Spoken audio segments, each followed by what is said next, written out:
All right, we are live. Welcome back, everybody. It's been a couple weeks. We've had some issues in our family going on. Yeah, Little not bump too in the good road. ones. Nope. But we made it back, and we're here for another week of Apostate Weekly. I'm your host, James, And I am Ryan. and let's go ahead and roll that intro. That beautiful bean footage. That beautiful.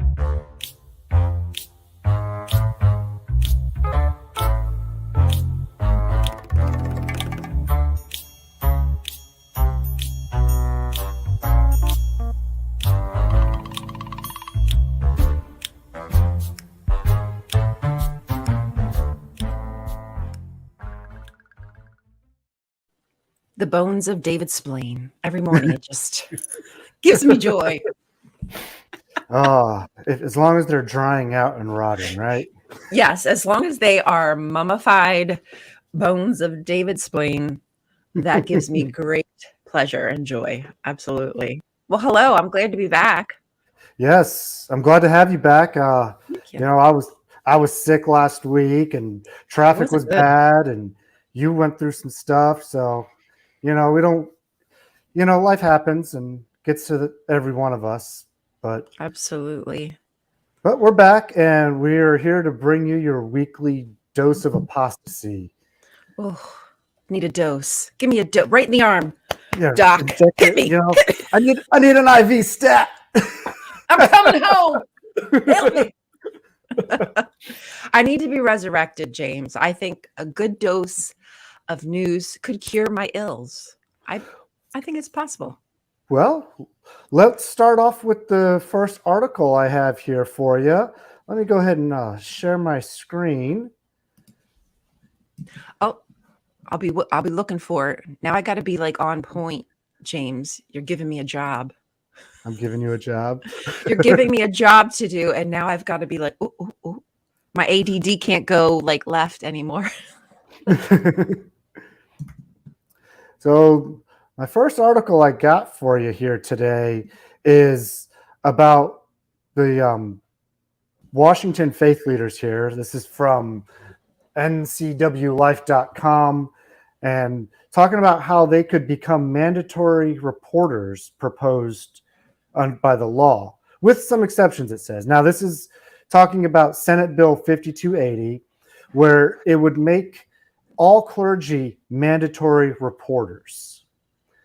And that would be fantastic, because while the Jehovah's Witnesses will say you can report abuses, allegations of child sexual abuse and everything to the authorities, they don't really encourage it or do it. This would make it mandatory. Now, I did find one area when reading over this. I went over and looked at the Senate Bill 5280 here, the script Right. of it. And one thing that I saw here, I'll highlight it here, that the witnesses might use or try to use as a loophole. It says here, clergy means any regularly licensed, accredited, or ordained minister, priest, or rabbi of any church or religious denomination, whether acting in an individual capacity or as an employee or agent. So I think the wording in that is very important right there. I Now, agree. to counter that with Watchtower's own propaganda, I went and did some research on their website and found from a 2017 Watchtower in April. This is their simplified edition here, but I'm sure it'll state pretty much the same thing in the regular edition. Mm-hmm.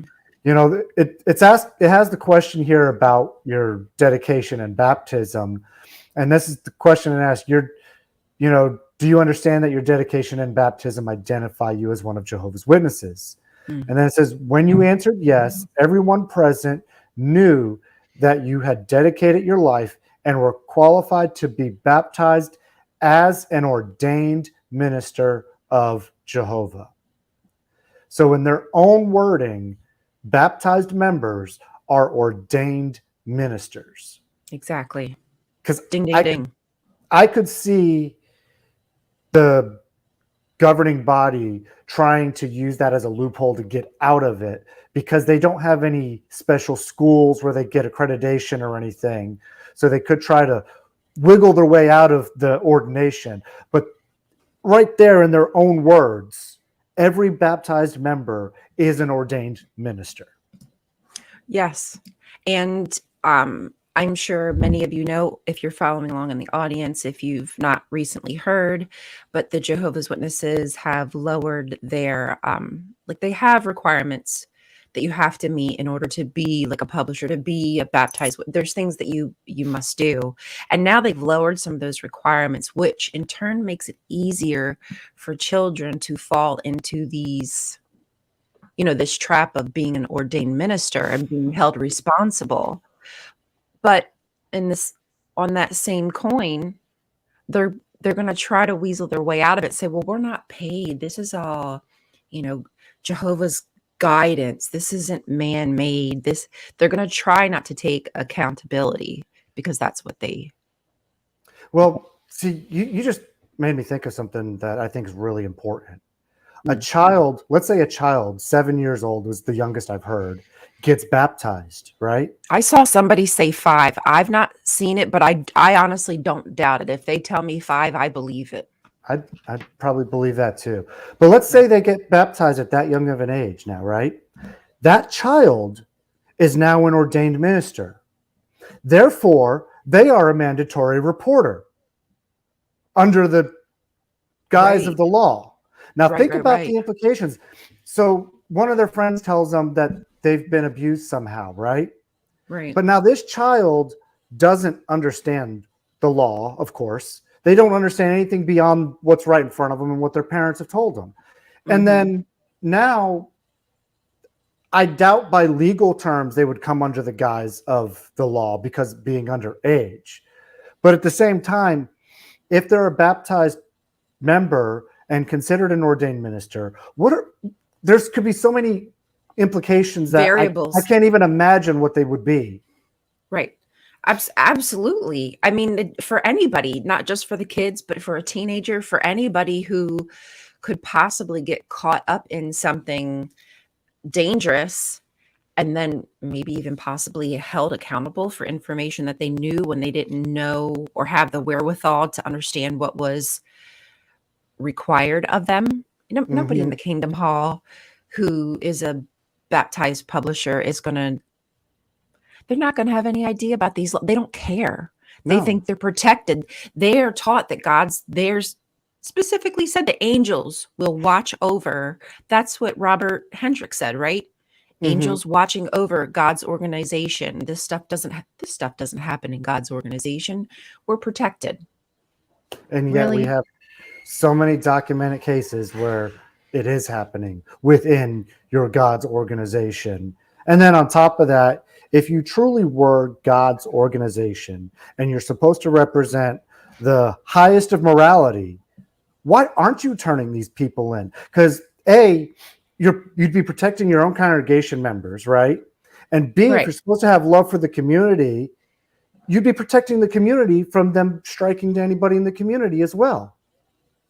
And that's what I see. That is what's scary to me, right? Because I've been doing a lot of reading about this, I guess I should say, because I'm trying to understand exactly what this privilege is and what it requires. And it's really hard to follow simply because every single state has their own idea of this privilege and if it's a necessity to force people to report because they want to protect the person who's confessing this sin, this evil, because they want these guilty parties, these people who do these disgusting things. I'm not talking about your regular everyday people who have sex with somebody and they're a sinner. I'm talking about the disgusting, I'm specifically talking about, this sexual assault and abuse and whatnot. And when it comes to children, domestic violence, etc. But my issue is that they want to protect those who are abusing the abusers, those who hold authority instead of holding them accountable.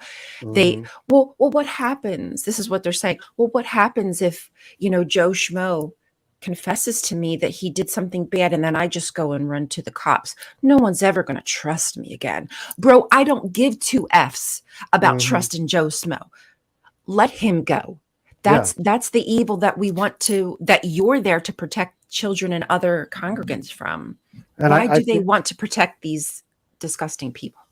And I think one of their biggest, most ridiculous arguments is, oh, well, we don't want to bring reproach upon Jehovah's name.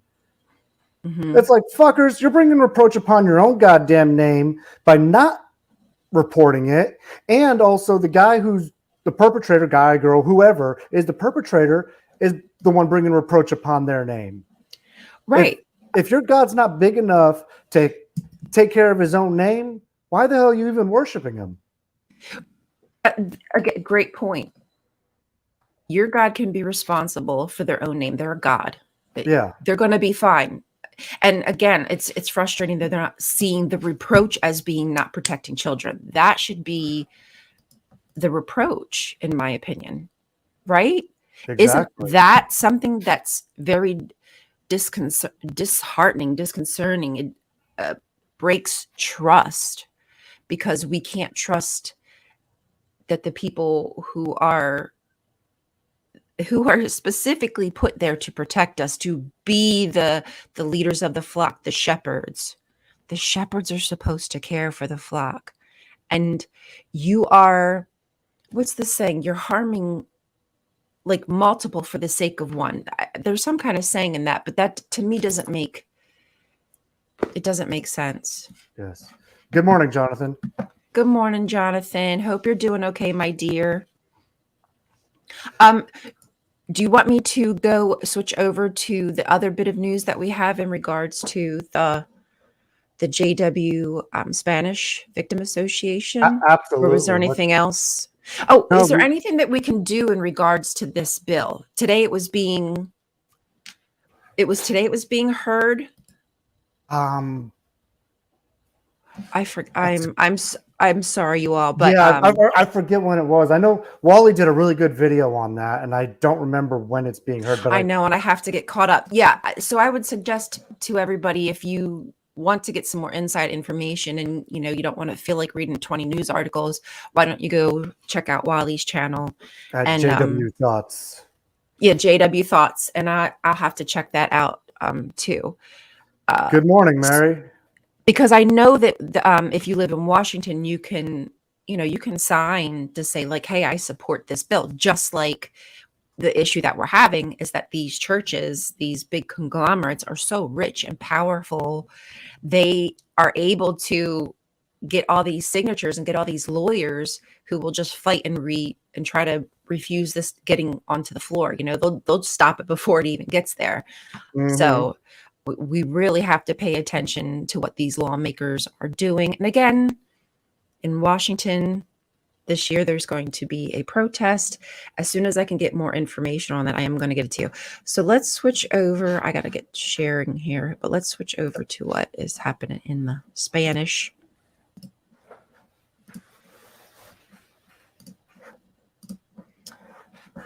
There we go. Okay, so as many of you know, good morning, Misfit Amish. As many of you know, the Spanish Association of Victims of Jehovah's Witnesses were being sued by the governing body, by the Jehovah's Witness organization, whatever you want to call it. They have a lawyer, Massimo, and they are taking this group of victims to try to force them to be silenced, number one. And number two, they want them to remove the name Jehovah's Witnesses or Testigo de Jehovah from their name, from the group name. So they're basically trying to stop a group who's trying to protect themselves from forming. And yesterday we got word from the lawyer of this association. His name is Carlos Bardovia. He did an interview, as you can see right here on your screen. Unfortunately, I did try to listen to it, but I don't know enough. I was catching like every other word, and I was like, I don't know what's happening. If I could get like a CC of the words, I probably could read through it and figure it out. But So he gave us an update, which is the case has, all the sides have been heard. The case is resting for now until the judge makes their decision, which could be a month or two.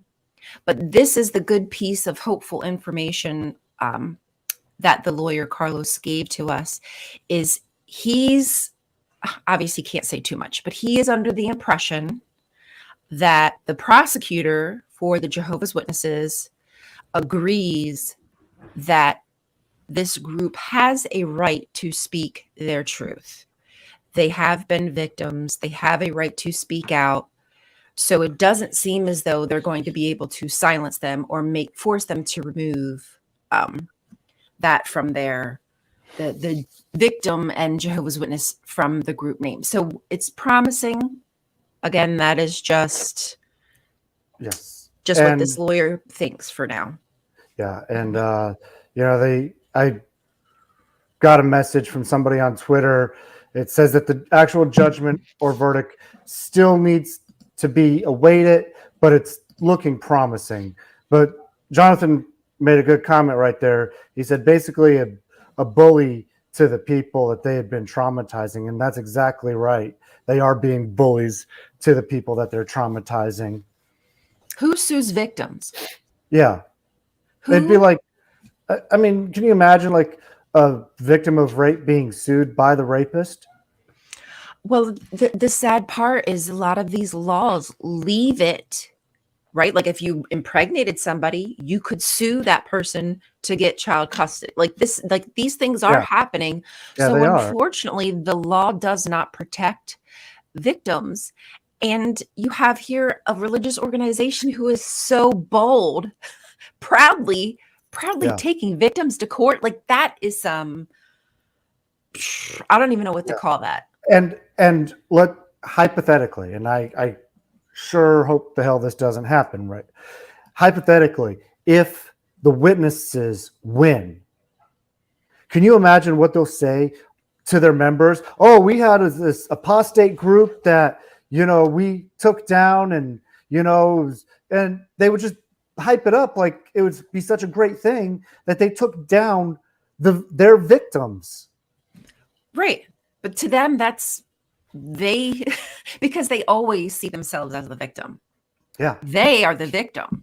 So they can gaslight anybody, not us, but they can gaslight any of their their organization basically into believing them, because that's what truthfully, that is what these narcissistic organizations do. They turn everything back around. They're punching you in the face.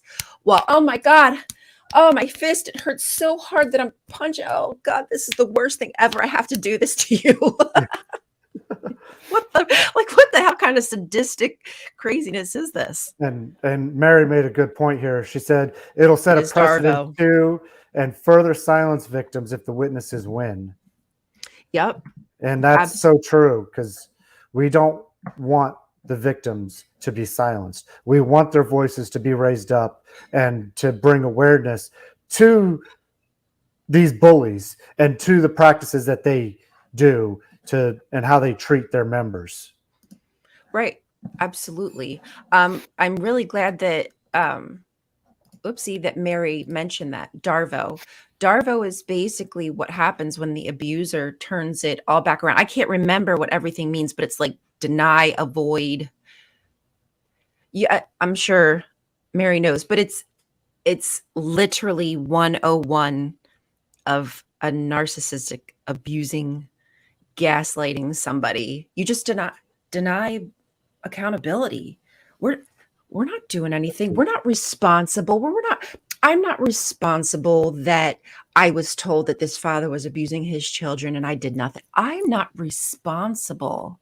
Who is?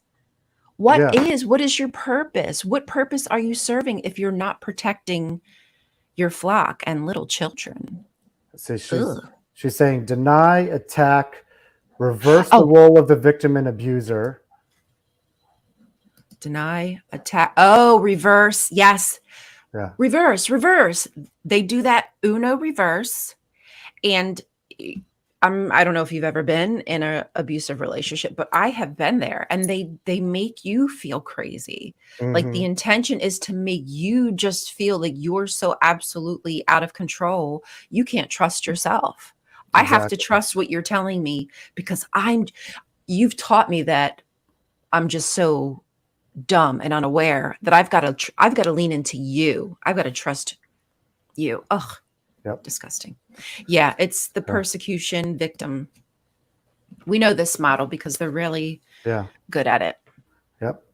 Well, I think that's all we got time for today. So Yeah, thank I you don't think everybody for joining us. This is actually a first for us. For those who are watching on the Apostate Coalition channel and the Apostate Weekly channel, we are doing our first multicast to both channels. So to everybody watching on both channels, thank you so much for joining us today. We're going to be continuing to multicast on these channels in the weeks to come. So make sure you subscribe to Apostate Coalition. Please like and subscribe to Apostate Weekly as well. And as always, thank you for watching and joining us. And we'll yes. see you next week. Thank you guys. See you then. Leilu multicast. Bye. Bye.